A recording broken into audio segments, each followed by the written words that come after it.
President Obama is on a West Coast campaign fundraising swing tonight. The president's friends and supporters in Las Vegas and Hollywood are making sure that he will continue to raise more money than all of the Republican presidential candidates combined as he prepares to face the eventual nominee who will emerge from a Republican primary process more confused and messy than we have ever seen. The Republican candidates are busy ignoring or attacking the mastermind of the last two Republican presidential electoral victories, Bush's brain, Karl Rove. This morning, Rove attacked Rick Perry for saying he doesn't know if President Obama was born in the United States. Then Rove went after Herman Cain for a whiteboard's worth of recent misfires. And later in the day, Herman Cain decided to respond to Rove, telling Byron York of the Washington Examiner, "I believe it is a deliberate attempt to damage me because I am not, quote, unquote, the establishment choice. It makes no sense unless it's a deliberate attempt on his part to try to push me down so that the candidate he wants rises to the top. I believe he wants Romney to get it." Rove then responded to Cain's response, saying, "I want the strongest nominee to emerge from the process. I have no personal favorite. Every candidate is entitled to a few mulligans because of his energy and passion. He gets more than the normal number of mulligans, but he's running out of them." Joining me now, former senior advisor to the McCain-Palin campaign and current MSNBC political analyst Steve Schmidt, also MSNBC contributor and opinion writer for the Washington Post, Jonathan Capehart. Thank you both for joining me tonight. Hi, Lawrence. Steve, come on. Herman Cain's right about this. I mean, here's Karl Rove hitting Rick Perry, all legitimate hits, and hitting Herman Cain. What does that mean? That Karl Rove likes Ron Paul or Michelle Bachmann? It's very clear that Karl Rove is kind of trying to help circle the wagons around Mitt Romney as an inevitable nominee, isn't it? Well, first off, Lawrence, Karl Rove is exactly right on this, and he's right on both counts. You know, unpreparedness for the presidency is not a virtue in a Republican candidate trying to unseat a very tough, very talented politician in President Obama. Herman Cain has shown himself to be very unprepared over the last week, and I think it is absolutely fair for Karl to point it out. And he's also exactly right to point out Rick Perry's flirtation with the fringe. This birther issue is absolute looniness. It's nonsense talk, and it's almost unbelievable that the incumbent governor of the state of Texas, who served there for 12 years, is flirting with it in the midst of a ostensibly serious presidential race. And it is deeply, deeply, deeply worrying to Republicans in Washington and all across the country who want to put a candidate on the field who has a shot to beat the president. All right, we've got to go to our Trump correspondent, our senior Trump correspondent, Jonathan Capehart. As soon as the word Donald Trump comes up here, we go to Jonathan. Trump's spokesman released a statement about this whole Perry thing that came out over the weekend by saying, despite releasing, this is Trump's statement, despite releasing what is alleged to be his birth certificate, serious questions remain. No independent evidence has been disclosed to Mr. Trump or the American people as to its authenticity. Is it authentic? I don't know. But I am proud of the fact that I was able to get him to do something that nobody else was able to get him to do, release the certificate. While the issue remains unresolved, more important issues need to take center stage. Jonathan, this was all provoked by Rick Perry in Parade magazine this weekend, saying he's not sure if that is the president's birth certificate because he had dinner with Donald Trump, and Donald Trump was very, very convincing that that is absolutely not the president's birth certificate. Well, look, when in all of my conversations with Mr. Trump, this will come up. And he will say that he's, as he said in that statement, very, very proud that he was able to get the president to do what no one else was able to do. And it's an issue that basically he and I have come to agree to disagree over, that he still is somehow convinced that the president is not telling the truth about his birth certificate and where he was born.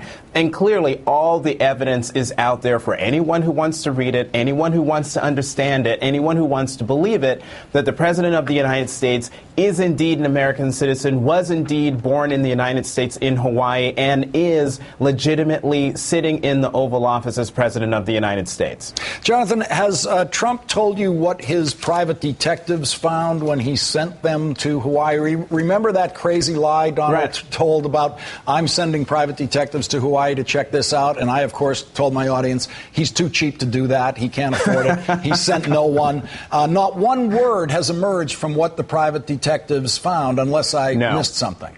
No, nothing has been said about those private detectives.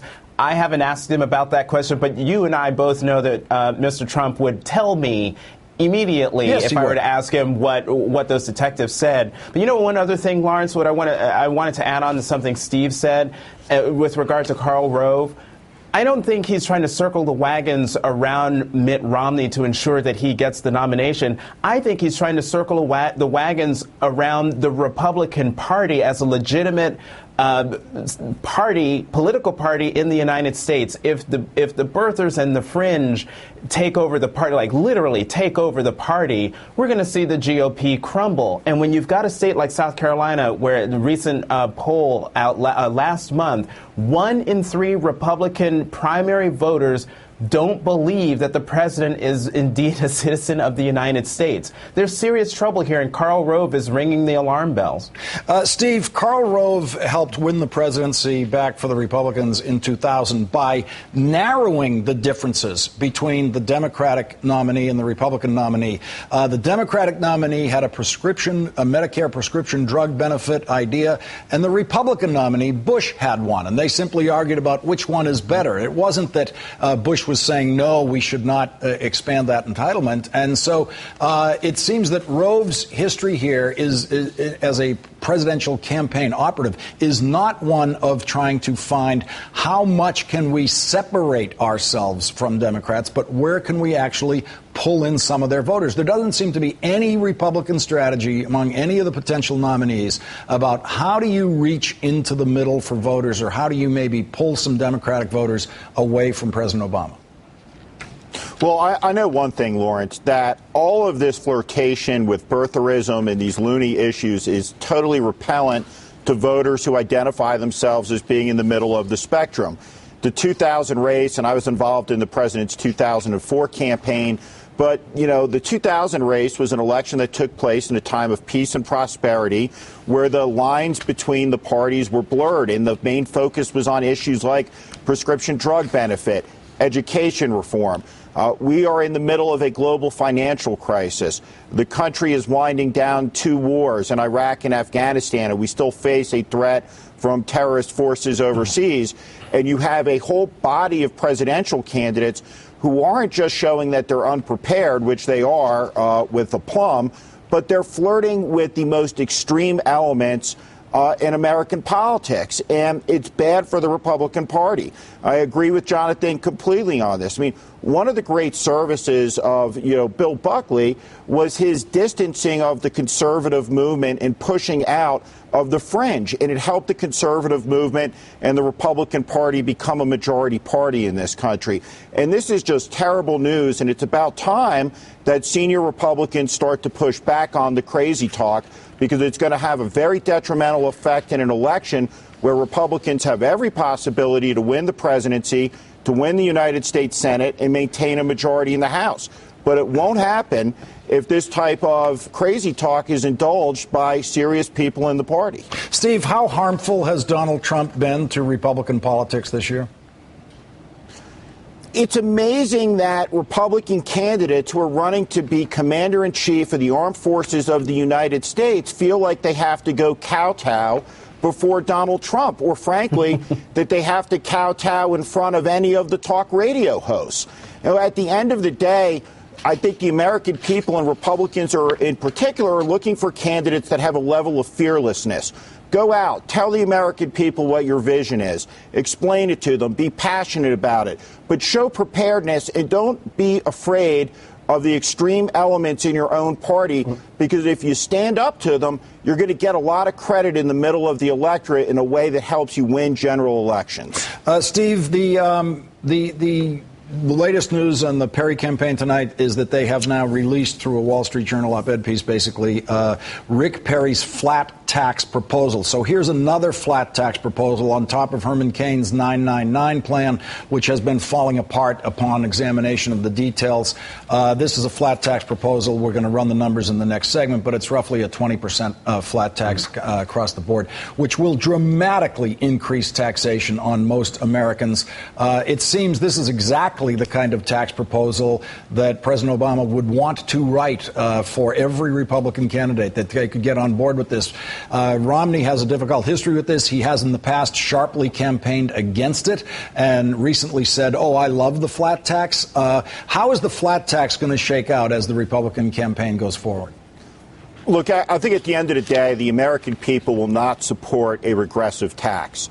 That being said, I think the American people understand that the American tax code is as uncompetitive as it could possibly, be. If you were designing a tax code to be uncompetitive, this is what you would come up with. And I think that part of the process is there is an issue that is now being incubated. And I think as we move into the general election, I think both the Republican nominee and the president will be talking about fundamental tax reform, simplifying the tax code to make it as an instrument, something that can help American businesses and the economy in terms of competitiveness. And I think that's going to happen. So I don't think these proposals are ever going to be put into law, but I do think they're going to drive a debate that ultimately I think is going to lead to some level of tax simplification in the country, because it's good for the economy for that to happen. Steve Schmidt and Jonathan Capehart, I want to thank you both very much for joining me tonight. Thanks, Lawrence.